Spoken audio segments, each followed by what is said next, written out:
fresca pero linda, disfrutando aquí de Médicos por Naturaleza. Hoy hablamos del mal de Parkinson, pero antes te recordamos que es muy importante vacunar a tus hijos. ¿Y cuál es la vacuna correspondiente a la que nos tenemos que dar cada 10 años, no a los 10 años? Cada 10 años, Roberto. Un refuerzo de la doble bacteriana que protege contra la difteria y el tétanos, y un refuerzo de fiebre amarilla para residentes o viajeros a zonas de riesgo. Para conocer el calendario completo podemos visitar la página web www.msal.gov.ar o llamar al teléfono 0800-222-1002 en todo el país y gratuitamente, Dolores. Esto es muy importante, Roberto, porque justamente son las vacunas que debemos seguir dándonos los adultos, porque pareciera ser que las vacunas corresponden solamente a los niños. Los adultos debemos seguir vacunándonos cada 10 años, como muy bien vos nos lo recordabas. Ahora, una muy buena noticia que tiene que ver con el mundo de la ciencia, que es que se realizó el primer trasplante total de cara en Barcelona, ¿no? Exactamente, sí. Es una cirugía extremadamente complicada porque sí, estamos viendo las imágenes. Exacto, estamos viendo las imágenes. Tiene muchísima cantidad de músculos. Sí. Se hizo en una persona que había sufrido un traumatismo muy importante.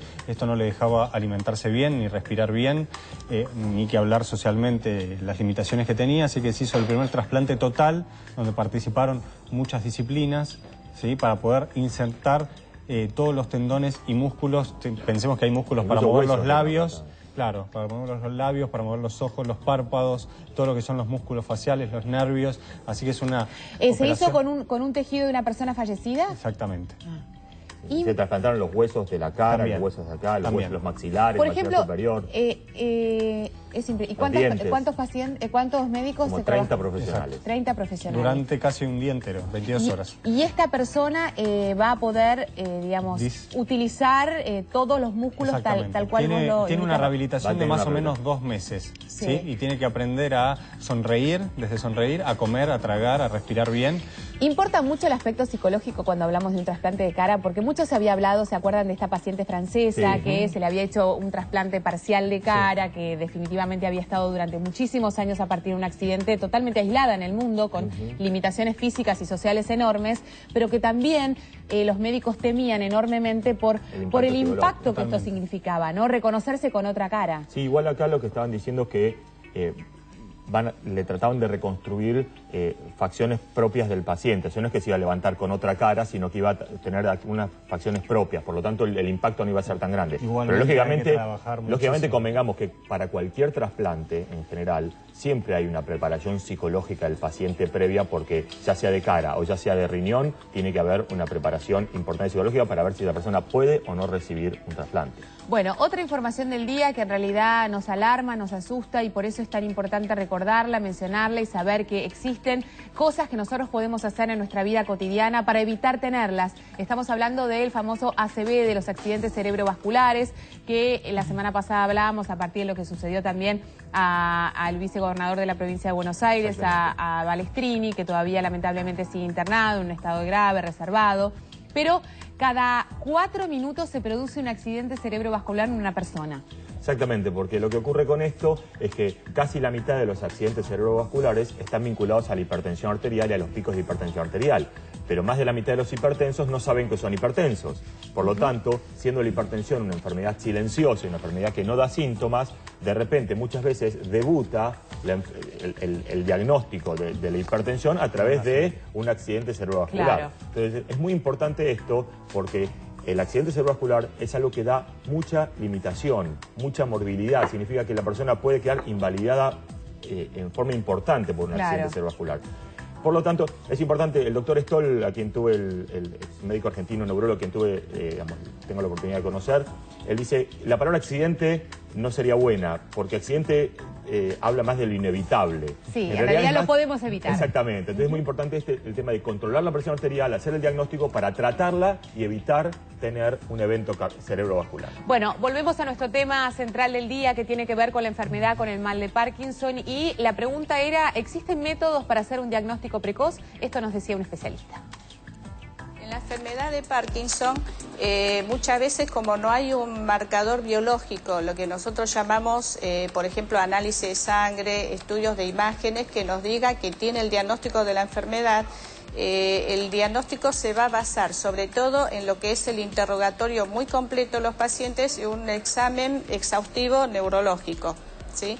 Entonces tenemos algunos síntomas motores y no motores. Ustedes conocen que la enfermedad es una enfermedad que se caracteriza por temblor, pero también tenemos lo que se llama lentitud de movimientos, tenemos la rigidez, que eso nosotros cuando hacemos el examen lo vemos, por ejemplo, al movilizar el brazo, movilizar la pierna, vemos que hay una resistencia a la movilización, eso es la rigidez. Y muchas veces la lentitud de los movimientos también hace que los pacientes caminen con pasos cortitos, que la escritura sea chiquitita, se va achicando y eso se llama micrografia.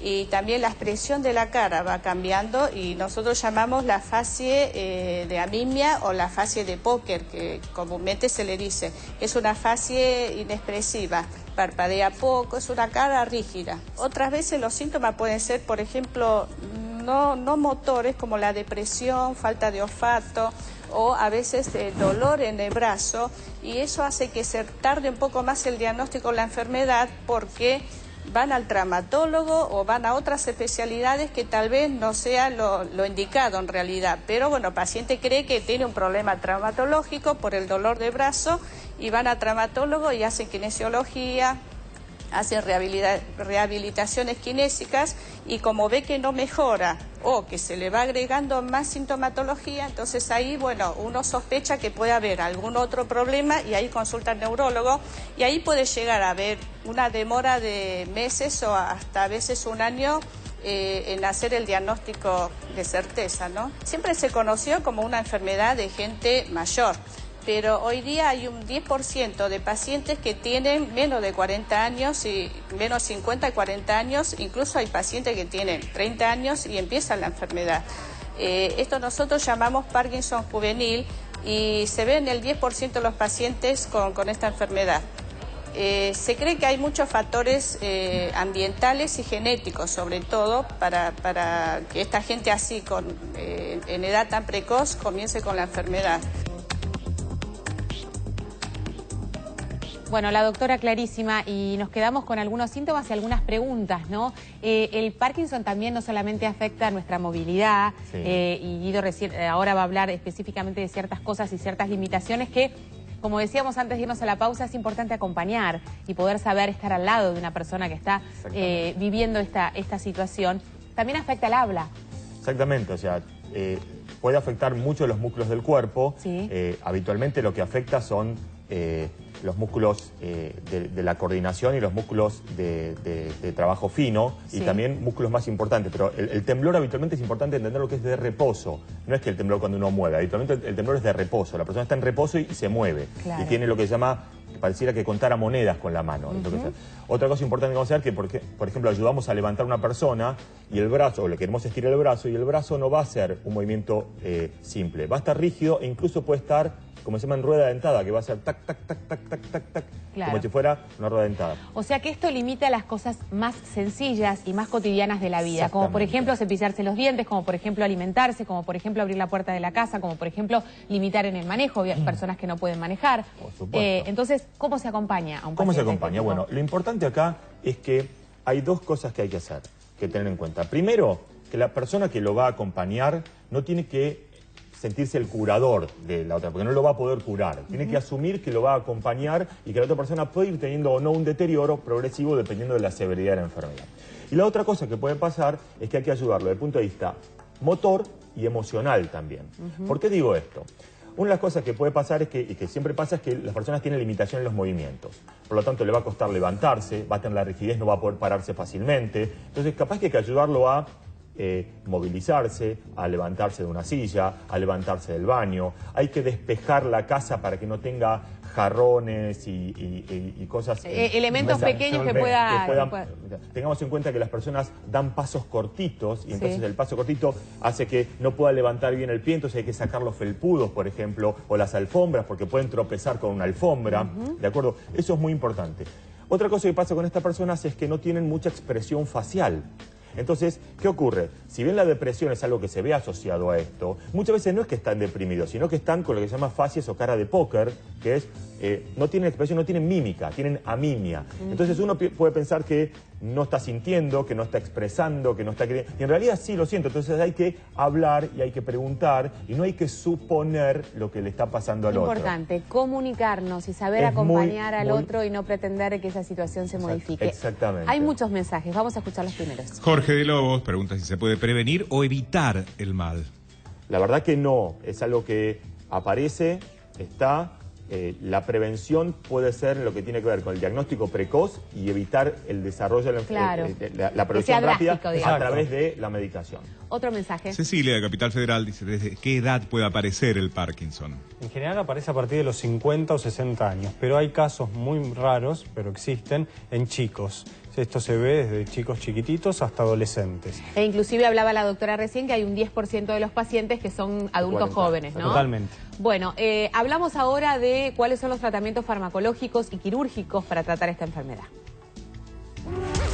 Actualmente los tratamientos de esta enfermedad consisten en terapias farmacológicas y terapias no farmacológicas. Dentro de los fármacos se tiende a controlar los síntomas de la enfermedad, los síntomas motores, pero actualmente en los últimos años hemos visto que se pueden controlar también los síntomas no motores de la enfermedad.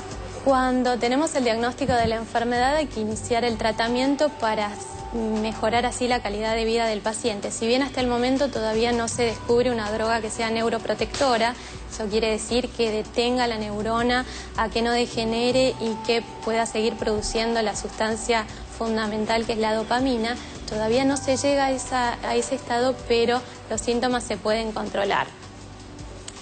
Otra de las opciones de tratamiento es el tratamiento quirúrgico, pero el candidato a realizar ese tratamiento debe ser muy bien elegido y no es un tratamiento de primera elección, sino es para aquellos pacientes que no tienen una buena respuesta al tratamiento con fármacos y su calidad de vida está muy alterada, se propone la cirugía para mejorar la calidad de vida. Pero la cirugía no es un tratamiento que reemplace a los medicamentos, sino que mejora la calidad de vida del paciente, pero tiene que continuar recibiendo tratamiento con fármacos.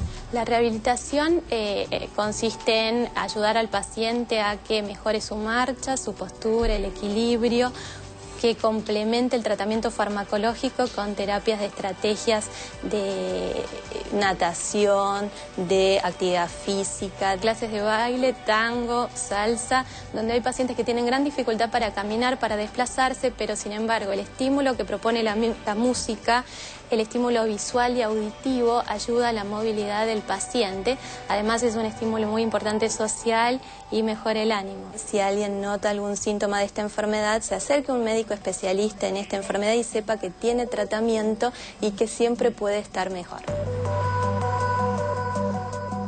Bueno, nos quedamos con esta última frase. Saber que se tiene un tratamiento posible y que se puede estar mejor. Posiblemente no curado, pero sí mejor, Totalmente. Que es la calidad de vida cambia y se modifica enormemente. Seguimos hablando de mal de Parkinson en un ratito nada más después que hacemos la pausa. Ahora te recordamos que es muy importante hacerte los controles correspondientes a partir de los 40 años.